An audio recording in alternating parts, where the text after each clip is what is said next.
And this is a unique situation as we ask him to take the podium, because Eric is also the president of the Insurance Association of the Caribbean. So I think it's the first time in history the two associations are embodied in one president. And that's a big deal. I'm going to ask Eric to come to the podium, and his first job will be to acknowledge the work of the outgoing president, Karen Borasing. Karen can't say I haven't given her anything in life now.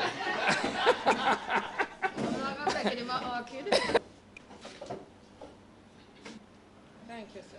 You're welcome, madam.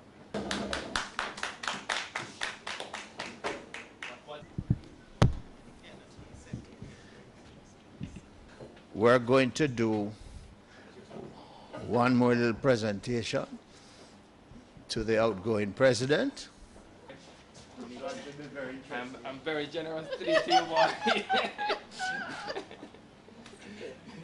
The variance voted for it. Thank you. I didn't get put in the bag. Also pass it on. One of the interesting things she had to do, she actually made 2 interesting visits to a particular institution. And I'm sure she's very proud of the work that she has done there. Absolutely.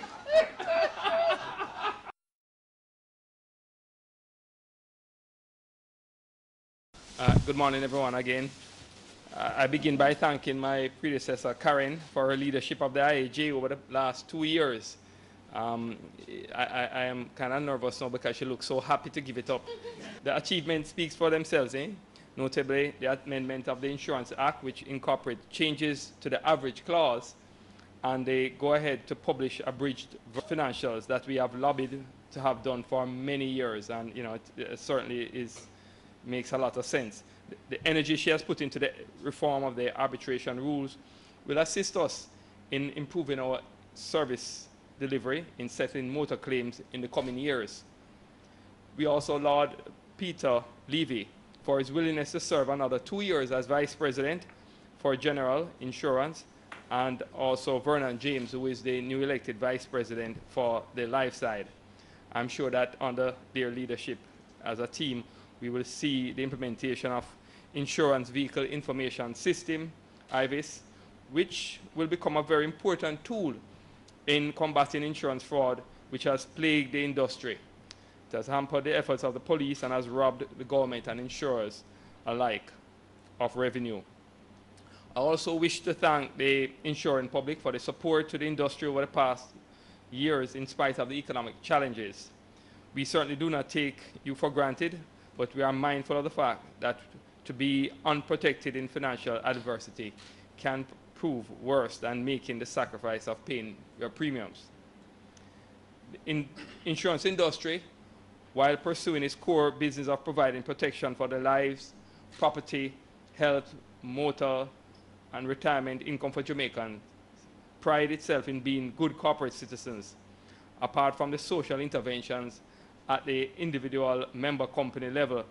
As the Insurance Association of Jamaica, we also respond to the many needs in the society as we are aware of the government's financial constraints.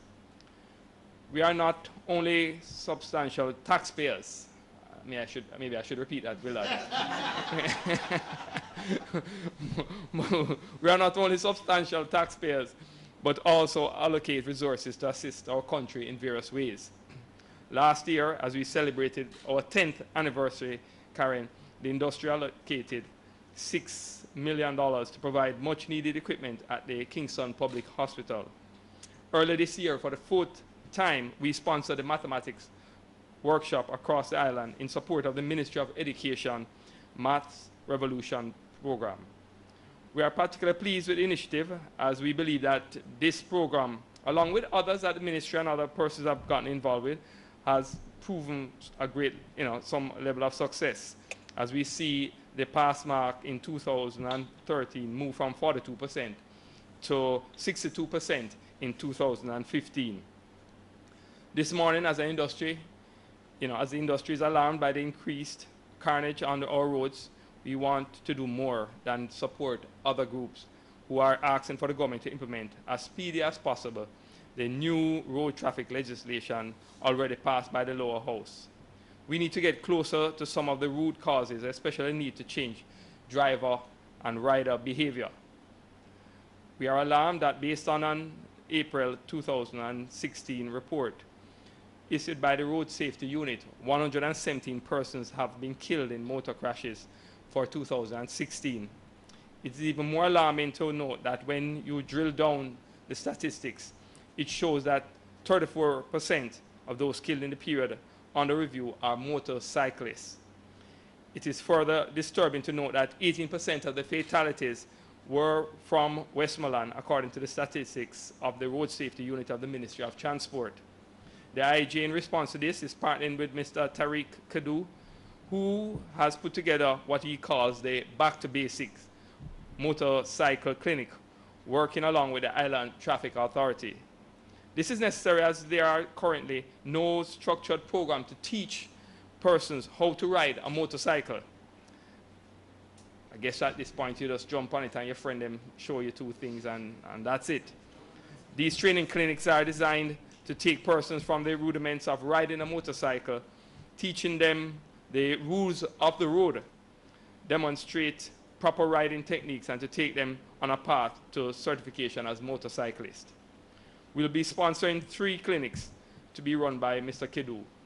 2 in Westmoreland, which for obvious reasons, and 1 in Kingston, targeting in particular the many bearers who traverse the streets of the corporate area. The IAJ is also renewing its support to the Grenell's Road Safety Expo in June at the Mandela Park as we highlight the importance of safety on our roads. We are also aware of at least one of our member companies will be partnering with the Road Safety Unit of the Ministry of Transport to promote the proper use of safety helmet by motorcyclists. It is felt that the fatal crashes by motorcyclists would be significantly reduced if the proper helmet was being worn.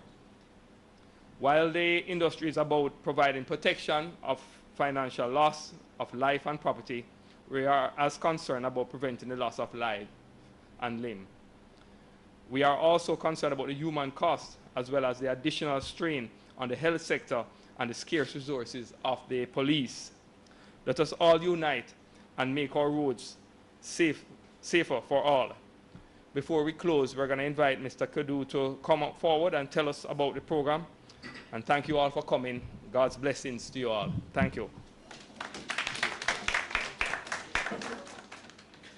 Our work has been just charity. We're just concerned for the issues. It got to the point where we're doing workshops earlier this year, and I have to reach out to my colleagues and say, look here, I'm doing a workshop whether we have funding or not, right? And we chip together, but we realize that to achieve our goals, we want to reach around 5,000 motorcyclists in the next 2 years. And we realize that chipping together $1,500 here and there not going to make that happen, you know? Especially when you have to go to Westmoreland and the cost of gas to Westmoreland for all of us. That alone will kill the budget. In that regard, we're very appreciative of the support from the IAJ, all right? Realizing that in order to do the level of education that we want to do, that we're committed to doing, it will take funding. For some of us, it's going to be a part-time job and a full-time job. The goal is to deliver at least 200 workshops. So this is just a start. It is important that recognizing the issues and understanding the issues, we as a team, other experienced motorcyclists have realized that change will not happen unless we take it on. We realize that nobody on the Road Safety Council is a motorcyclist. Most of the people in the Ministry of Transport are not motorcyclists. It is we who have to take responsibility as motorcyclists who have children. Andre has how is his son, 24-year-old son who rides motorcycles. We are looking out for the next generation, and it is our responsibility. The truth is that this is the approach that has worked elsewhere in the world. No matter how aggressive you get with a road traffic act, no matter how much ink you put down, change when other cultures have had this problem, it is change driven by the motorcyclists themselves that brings the result. So I'd like to say thank you to the IAJ. thank you for my team. I haven't said, I'm usually too busy to even say thank you, for, you know. But thanks for the team and thanks for the IAJ. I'd like to also just show some appreciation to other sponsors. True Juice has come on board and said wherever you're doing events, they're going to be here. Shango Bikers is the name of the group of the colleagues, right? They have been helping with the $1,500 at a time, right? Wisinco has come on board with Boom Energy Drink, right? Boom Energy Drink, water. They really give us a lot of support. Those Foundation has been, well, they're going to be instrumental in the next workshop. They've offered us accommodation support, logistics support, classroom space, and all of that. So Sandals has become a big sponsor of everything that we're doing, right? And as I said before, I have to give appreciation, show appreciation for Grinnell's driving school. All right, I want to show appreciation to Grinnell's for the initiative to realize that even though he's not a motorcyclist now, right, it's something we all have to care about. It's a part of what makes our road safe, that you actually care about other road users. We look out for each other. That's how the road is supposed to work. Also showing respect for the Island Traffic Authority, acknowledge the Island Traffic Authority having come on board. Island Traffic Authority actually only came on board as of about last week. We've been just doing workshops on our own initiative, just doing what we know will work. And we've been seeing the results. And we reached out to Island Traffic Authority last week and they said, look, yes, we're on board. If it is that we are helping, you are going to help to improve road safety, help to solve some of the issues that's preventing licensing, right? So, that's the support we have. Thank you again. On behalf of my team, I know it's going to make us a little bit more comfortable. Our goal is actually to try and deliver 5 workshops on this budget some way, somehow. Thank you. All right.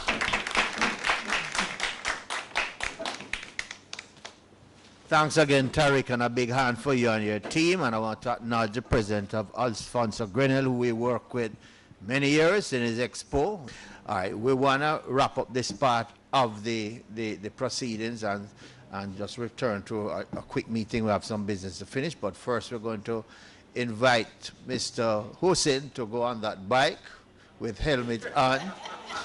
So the insurance industry want to show that we are taking action when it comes to road safety. And as Tariq mentioned, the statistics show that a number of the persons who had issues in crashes who died, if they simply had on their helmet, the numbers would look much different. You don't want to pull up your hair, right? I should have told you, though, to bring your beautician down. They're going to fix up.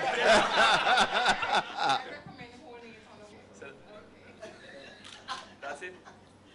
You're going to put it on, Eric? Not necessary.